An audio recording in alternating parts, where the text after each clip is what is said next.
Running 100 miles seems impossible, and maybe even kind of crazy. And it is, but we believe in big crazy dreams. That's why we ran 100 miles. It was such a life-changing experience for us, we decided to devote this podcast to preparing and inspiring you to run your first ultra race. Are you ready to feel the highest highs and the lowest lows? Are you ready to do what you once thought was impossible? Are you ready for your trail to 100?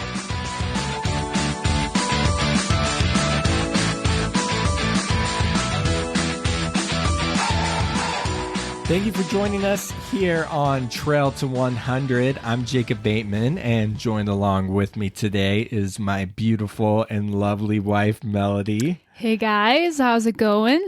And thank you everyone who's joining us for the first time on our YouTube channel that we just launched.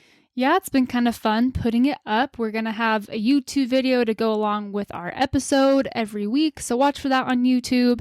If you feel like putting faces to the voice, I know sometimes people don't like doing that. Maybe you see our faces and you regret. And you're disappointed. Yeah, you regret looking it up. But the option is there. The option is there. Trail to 100 is our YouTube channel name. So go check it out. We'll be posting our videos with our guests as well on there. And so just another step in the Trail to 100 growth pattern. That's right.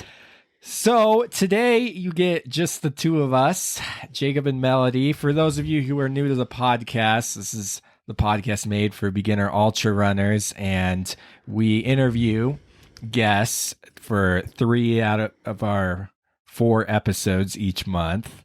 And then for the other episode, it's just the two of us giving our training updates and what we've been learning through the past month as we get ready for our races and what's happening, especially as we're coming now into summertime.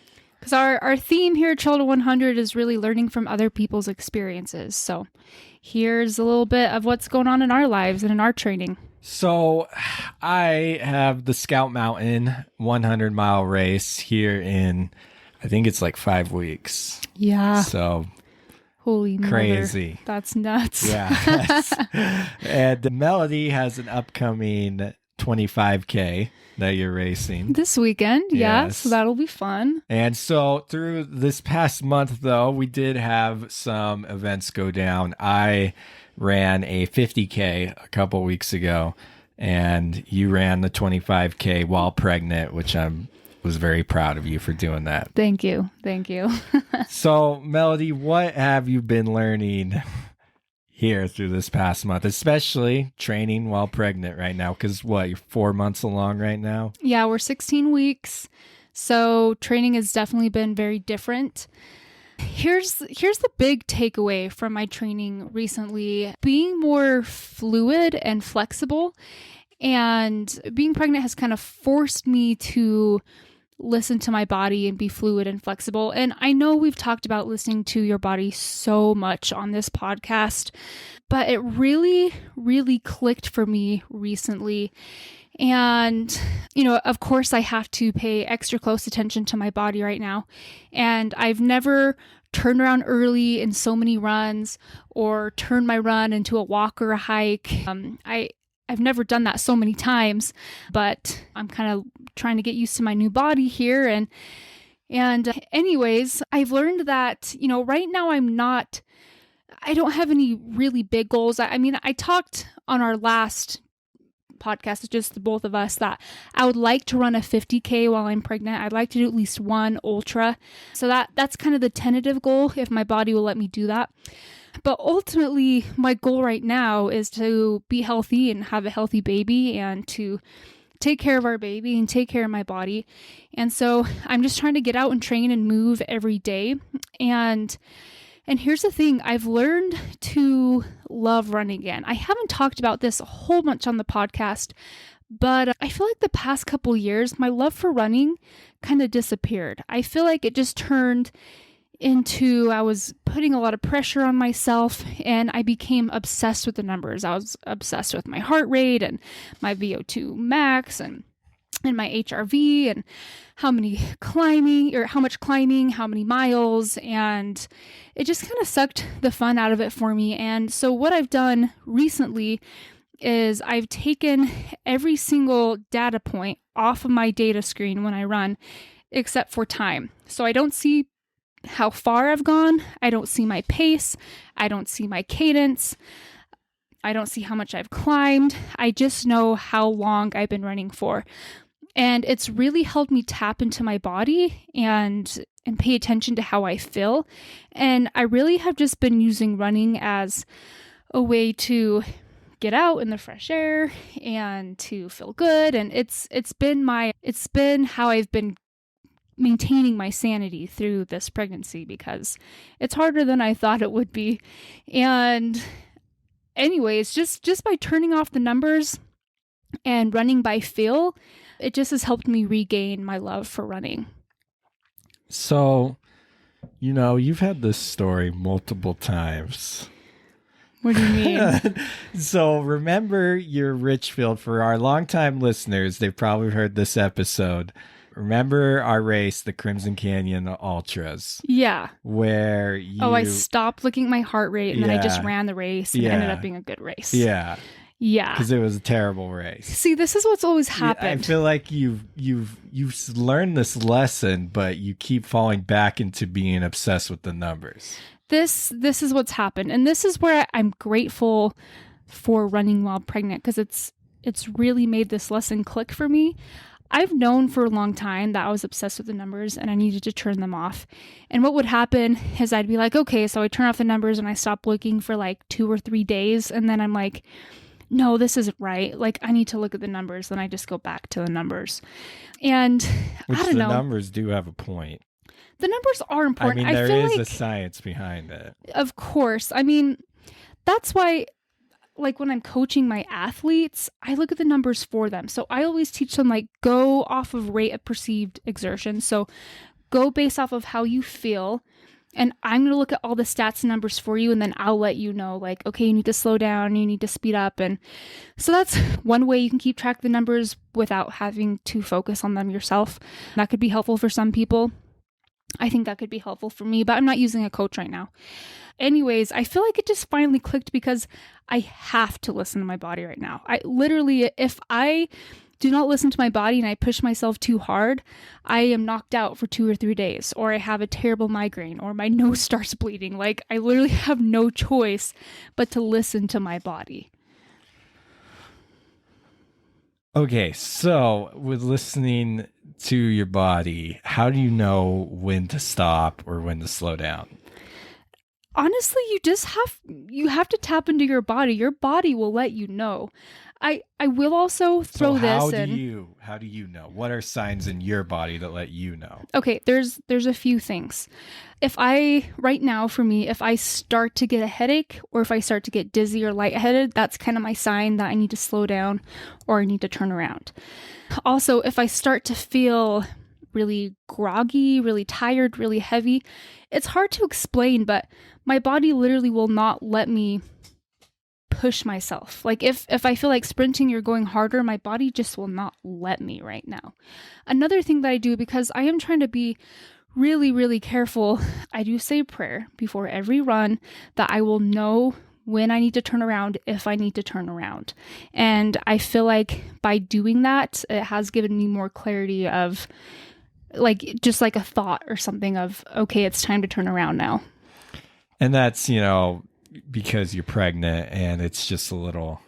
Right. My body just responds different right now. There's a lot more variables going on inside of you.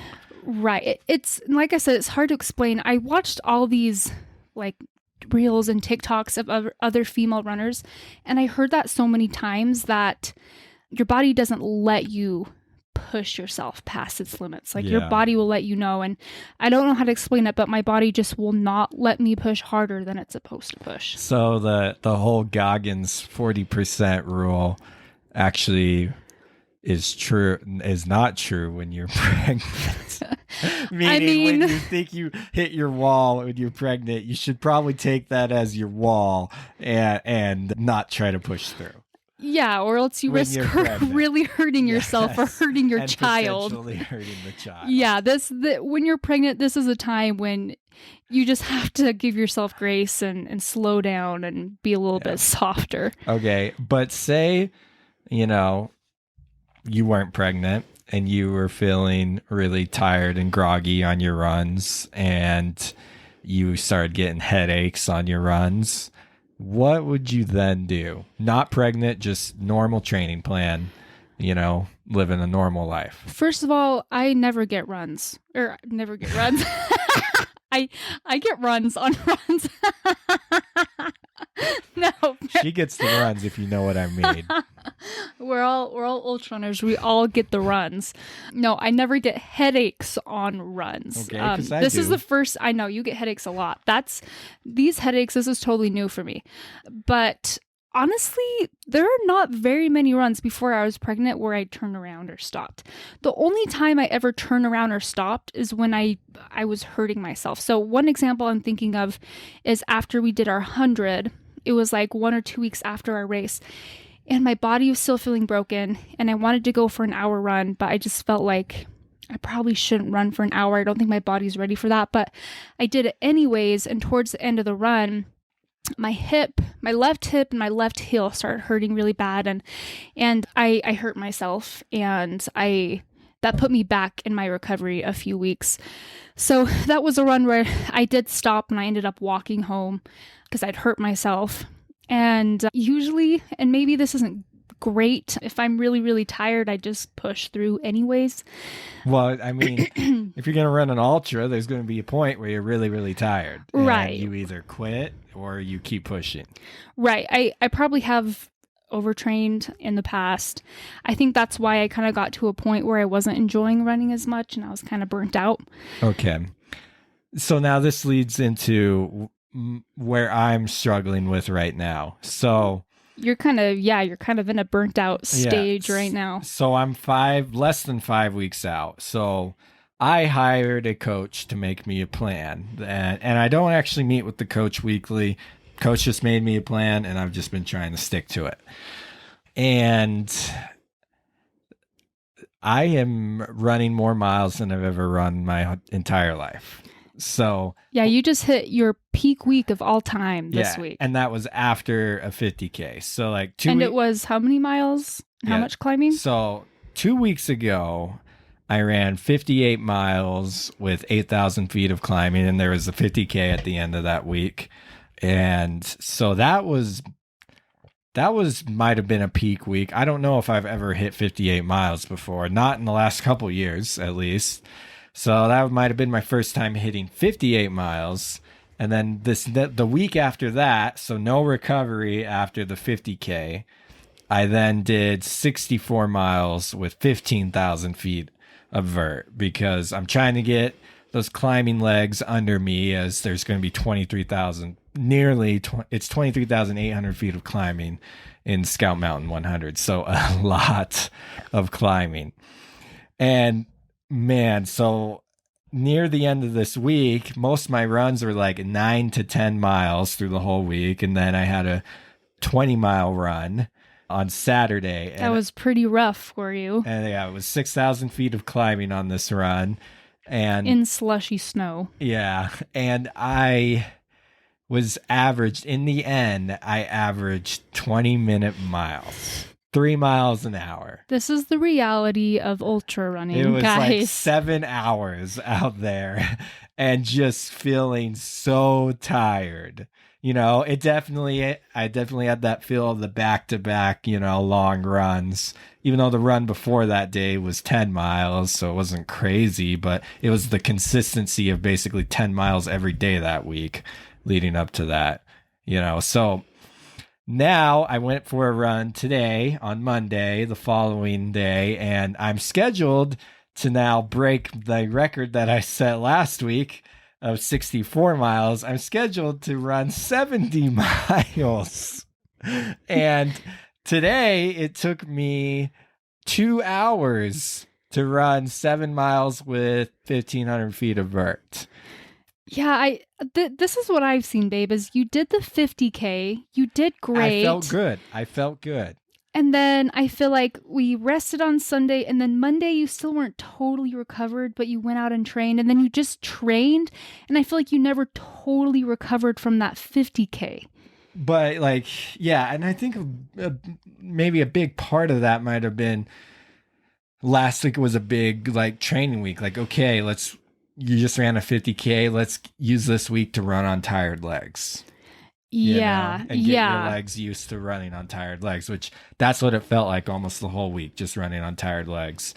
But now I'm like, okay, I did that for a week, and now I'm wondering if I break my plan and move the rest week up to this week and then peak out the next 2 weeks. Instead of doing 70 miles this week. Yes, exactly. And also mentally, people out there say I love running but I don't love it to the point that other people love it. And so mentally also I am just getting tired of being out on those trails and just you're also hitting the same trails every single day and running 2 hours a day. But also as I'm talking, I'm like, man, I feel like a little, pansy. Here I am just complaining, and I get that peak training isn't supposed to be easy and you have to get through the hard times, but yeah, I'm just running extremely slow, and a part of me thinks that it's time to take a rest day. Just kind of seeing signs of burnout, risk of injury increasing. So Jacob and I were talking about this is when it would be good to be on a different plan with the coach, so you can meet with the coach and the coach could help you adjust. Yeah. See, I don't know what the coach who made my plan, I don't know what he would say to me right now. I don't know if he's purposely like, yeah, it's going to suck. Yeah, you're going to run 100 miles, so you need to get used. Yeah, this week's going to be hard, but suck it up and do it. Yeah. That's part of the plan. That's how you become good. So maybe I am just being a wimp here. And because I've never run this many miles before. Or maybe the coach would say, evaluate my body and how my paces have been and everything, and be like, yeah, it looks like you have basically pushed yourself and we need to cut back for a week and then hit the next week hard to peak out then and then taper for the race. Yeah. So it's this like, okay, do I trust the coach and follow the training plan? But the thing is, like, this plan was built out for you 12 weeks ago. Well, more than that. Okay, yeah. Like 20 weeks ago. And no coach can like predict how you're going to be responding and how you're going to be acting in 8, 9, 10 weeks, because everyone's body's different, So one option that Jacob and I talked about is he could do consultation with the coach, pay a little bit more, talk to him, get his opinion, or you can just do what you think is best. You think I should just go off on my own and take a recovery week? If I were coaching you, I would tell you to flip the weeks and take a recovery week. But also, Mike McKnight is a lot more elite than I am and has a lot more experience than I do. So maybe he knows I'm sure he knows a lot of things that I don't know. So honestly, I think you should do a consultation with Mike and get his opinion on what to do. Yeah. I mean, I don't know what I'm going to do. I'm honestly just leaning towards flipping the recovery week because I've had 2 hard weeks in a row. My plan is set up for 3 hard and then 1 easy, but I'm about ready to. Easy, and I'm like scared now. Like if Mike listens to this and he's like, how dare you like doubt my running plan? I'm a little bit confused because this is the rule that I go by when I'm coaching is either 2 or 3 hard weeks on an easy week. And I always cut the easy week in half. So if your hard week is 60 miles, your easy week is going to be 30 miles. And I do that based off of a book that I read called Training for the Uphill Athlete. And that has worked really well for me in my training. That has seemed to work really well for my athletes. The reason I like that approach is because you get, not only is it a physical break, I mean, you're still getting, in this example, you're still getting 30 miles, which is a good base, but you're able to like really relax and recover. And I think mentally it's really nice to just have that break. So anyways, and in Mike's plan for you, you're supposed to run 70 miles this week, then have a rest week next week. And your rest week is still like 50 something miles.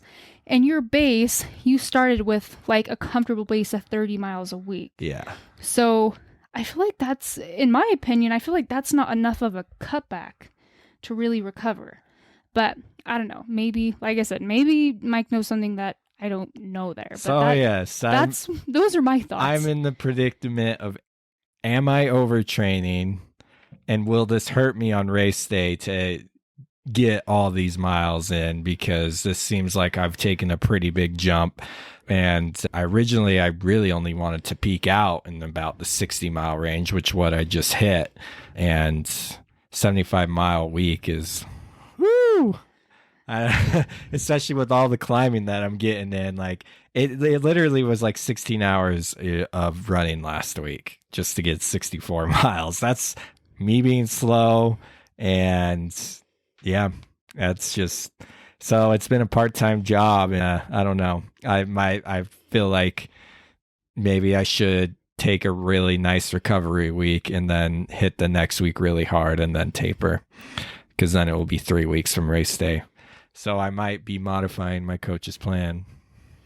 Well, I guess we'll see. We'll see what happens. But I tell you what has helped me a lot. Because overall, though, I know like right now I'm feeling really slow and tired. I'm doing really good. Though, doing good compared to past years of training for hundreds. I do have to throw this in too. We've talked about Jacob's ankles and how he's been having issues there. And Jacob has been doing ankle exercises almost every night. And you've been able to keep the pain at bay. Yep. Guys, like, I mean, like, this has been such a big eye opener for me, because I think everybody, and I hit on this in our last episode, you're going to struggle with some sort of niggle coming up or joint pain or, something not feeling quite right.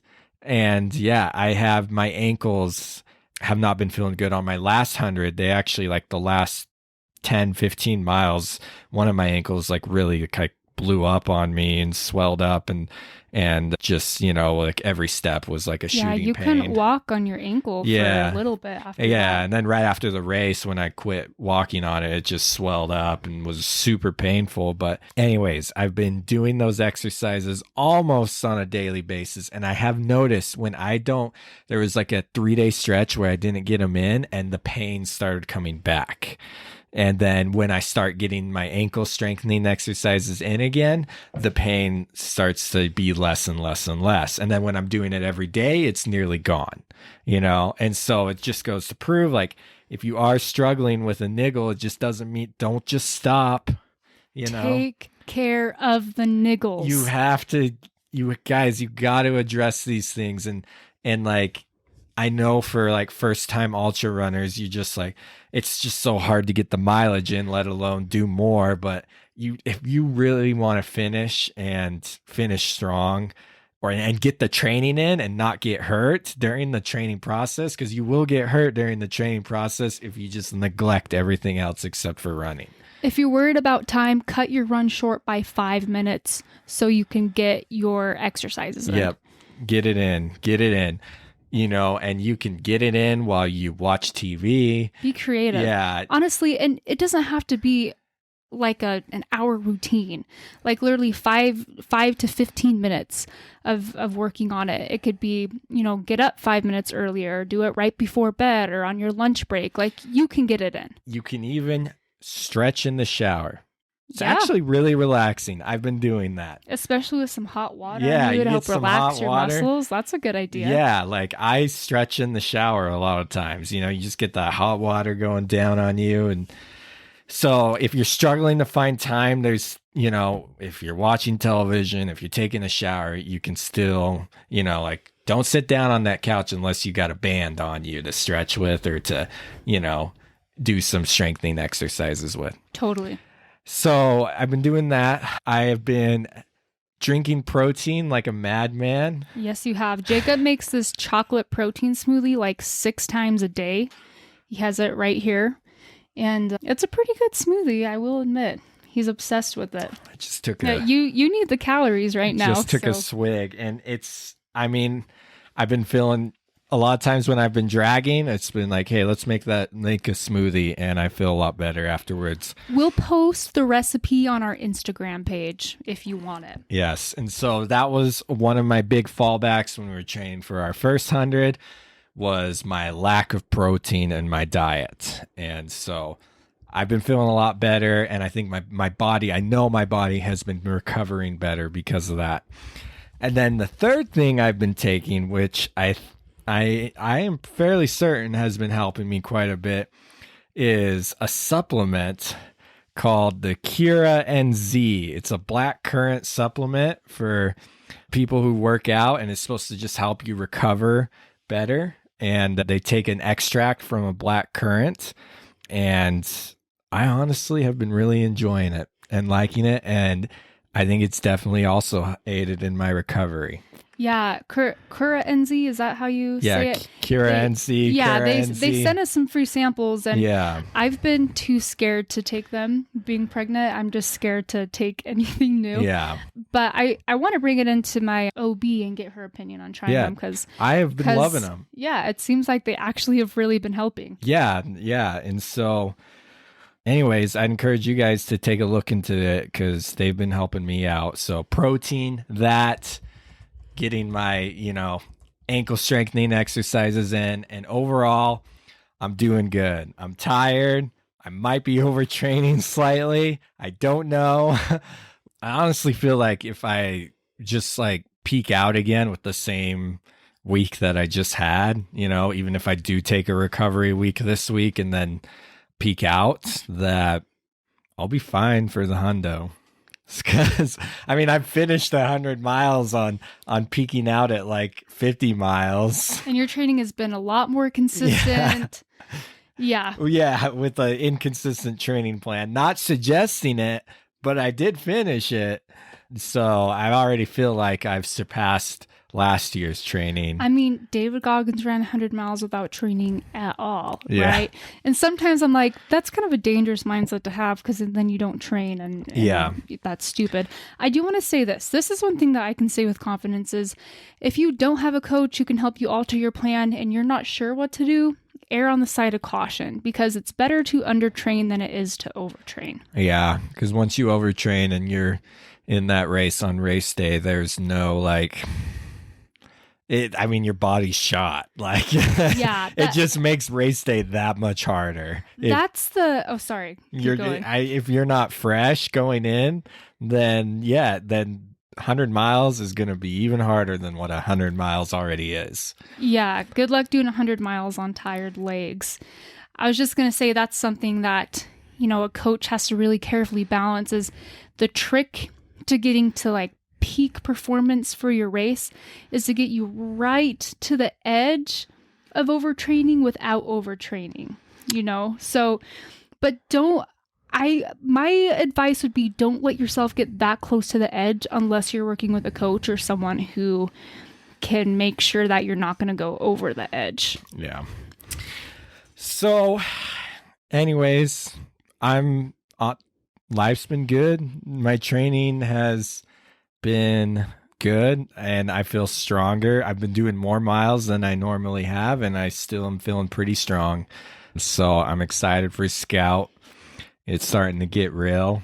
And it's going to be fun. Ryan Head is going to come out and pace you through the night. Yeah. That'll be fun. I'm looking forward to it. And it's kind of an interesting race with, it starts at noon. It does? Yes. I didn't realize that. Yes. It's a late start. Why is that? I don't know, but it's a late start. Starts at noon, and so you'll be able to actually sleep before. Yeah. It's going to be weird, though. I don't know, because you're going to wake up and you're just going to be like, can we just get running already? There's just something about, I started my long run this weekend at 2:00 because I had a class in the morning. And it just, anytime you start your long run not in the morning, it just feels off. And it's like you start your run already kind of drained. Yeah. You let the stress of the day already wear you down, and then you get to go running. So yeah. I'm not too pumped about that, but it's a new challenge. The cutoff is 36 hours, and it the cutoff is midnight on Saturday. So it starts Friday at noon and you're cut off midnight on Saturday. And so your time for Ute was what, 36 it was something? 36 hours and 30 seconds. So I would have missed the cutoff. Okay. But remember, I stopped and talked to that old man on the way down. So I would have been under 36 hours had that old man not been looking for his wife. You got this, babe. You got this. My goal is to do it in under 32 hours. Man. And so I want to finish for sure before it gets dark that second day. I don't want to be finishing in the dark on the second day. Like, I think we posted this to our Instagram, but that picture you sent me where it's like, ultra runners, what elites see, and it's like this big beautiful mountain, and then it's like what I see, and then it's just like pitch black darkness. Yeah. Yes. So anyways, that's been my training update, and this is probably your guys's this is going to be your guys's last update before Scout Mountain. It is, isn't it? Yeah, because June 2nd is when Scout Mountain is. So. We'll definitely do a Scout Mountain recap. That'll be good. Yes, we will. So we also have some big plans that we're moving forward with in the podcast. We, as you guys know, our mission is to help you finish your first 100-mile race. And so we have been working on what we are calling the Pillars of Ultrarunning. So we've created 5 pillars that we are going to have a special week where we release 5 episodes in 1 week, Monday through Friday, and each day is going to be just a sole focus on a pillar of ultra running. Like one of them is mindset, and we're going to talk about that day is the mindset. One of them is nutrition and hydration. And all we're going to talk about the next day is what we've learned about nutrition and hydration. This is going to be, or these are going to be the techie, nitty gritty, we're going to teach you episodes. So we're bringing you, our experiences and experiences of other ultra runners. And now with these pillar episodes, we're going to give you more in-depth knowledge and in-depth tools to help prepare you to run your first 100. Yeah, and so we're going to do some episodes with just the two of us, and we're going to do a full week of releasing an episode a day. And then after that, we are going to bring you more episodes of this, but we're going to bring in experts, some coaches that specialize in helping beginner ultra runners. And we're going to bring them on the podcast, and we're going to be talking to them about the pillars so you guys can be getting that knowledge that you need to finish your 100 miles. Because we love the stories. The stories are awesome. We're still going to continue with that of first-timers finishing their first ultras. But we want to give you guys the tools that you need to finish your first ultra. And so we are going to start doing that with the series called The Pillars of Ultrarunning. And we're going to release the first 5 episodes May 22nd. May 22nd to May 26th is when we will officially post those episodes. Yep. And along with that, as you guys know, Melody is a licensed USCA or UESCA. I don't know if most people just say UESCA or if they call it UESCA. I'm a running coach. Yes. So Melody is a running coach, and I am currently as well working on your certification. Yes, I am working on my certification. So this will kind of be whoever thought that Jacob would become a coach. This will be my debut of my running coach knowledge here with the Pillars of Ultra Running. So you'll have Coach Melody and Coach Jacob coming to you for the first time as we tell you about our experiences and what we've learned about how to complete your first ultra. It's going to be lots of fun. We're just always thinking of ways to better prepare you guys to run your first ultra, because like we've mentioned before, it's changed our lives, and we know it can change your life too if this is something you really want to do. So if you guys have questions, any technical questions that have been on your mind, please reach out to us through Instagram at trail to100 or through email trail to100@gmail.com and send those in as we prepare these episodes for you and as we prepare them for future guests as we bring on other coaches and experts in this field. And then we have another announcement. One more fun announcement. Yes, we do. So we have partnered with LMNT. It's an electrolyte company. Some people call them Element. I call them LMNT. I'm not exactly sure what the name is. I call it LMNT. You call it LMNT too, because it's just 4 letters, LMNT. And I have actually been using this more and more as my electrolyte drink of choice. So it's a packet, it's a powder that you put in water, and it's sugar-free. It's a very clean electrolyte, and it is the yummiest electrolyte. Tastes so good. That we've ever done. Yes. Yeah. And the thing is, we were using this a long time before we even reached out to LMNT. Yeah. We wouldn't have reached out to them if we didn't believe in their product. Mm-hmm. And so we've partnered with them for a giveaway for the best electrolyte drink out there. And I think it's one of the most dense ones too. It is pretty dense. Yeah. And so one of these goes a long ways. For sure. It's a high quality, great tasting. They even have a hot chocolate one. Okay, you guys, and I cannot even tell you how amazing that hot chocolate is. So good. Melody loves it. But, I haven't never used the hot chocolate out on a run, but I've been thinking. That might be nice at night, actually. Yeah. So I've been thinking, if it's a cold run and it's at night, or if it's just a cold, rainy run or snowy run, wherever you are, coming into an aid station and having your crew ready with some hot water. Electrolyte hot chocolate. Yeah, and getting an electrolyte hot chocolate might be exactly what you need. And then it's not like a sugar bomb, Yeah, exactly. It'll be exactly what you need. We should try that. So we are doing a giveaway, guys, for LMNT. So we will be posting this along with this podcast on our social media. So all you guys have to do in order to be entered into a giveaway, and we'll have 3 winners, so chances go up, is you just have to, Melody, give us the rules. You just have to like the post. This is going to be on Instagram and on Facebook.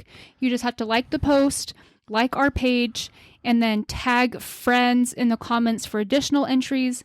And if you share the post, you'll get 5 additional entries. And all the rules will be on Facebook and Instagram. But if you're listening this today, May 2nd, Tuesday, this is when this podcast came out, we are going to post it today. Just go to our Instagram or our Facebook to enter to win free LMNT. So you'll get a variety pack.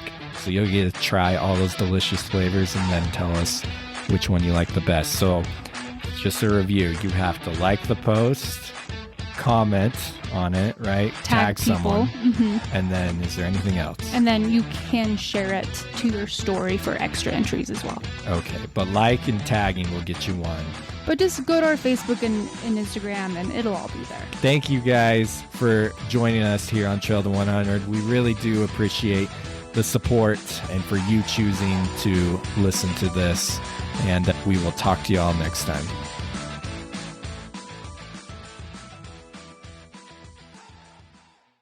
Hey guys, it's Melody here. Thank you so much for listening to Trail. It means so much to us.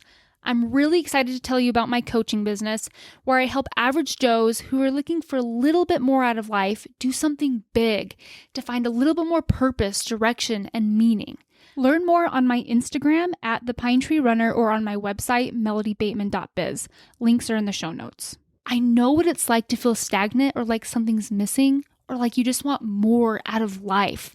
I was in the same spot. Jacob and I had just gotten married and we were both working 9-to-5 jobs and we just were like, what do we do now?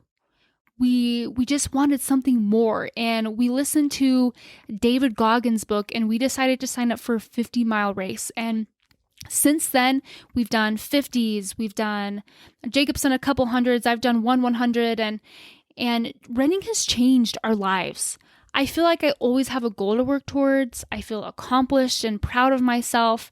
I feel like I have learned countless life lessons that have made me a better friend, a better wife, a better daughter, a better person. And I want to give back and help you do the same thing. I'm telling you, running can change your life.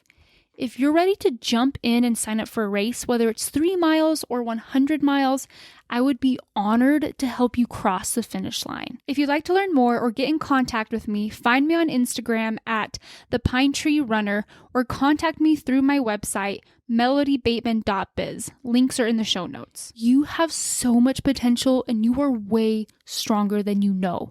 Let's find your strength because it's there just waiting to be tapped into.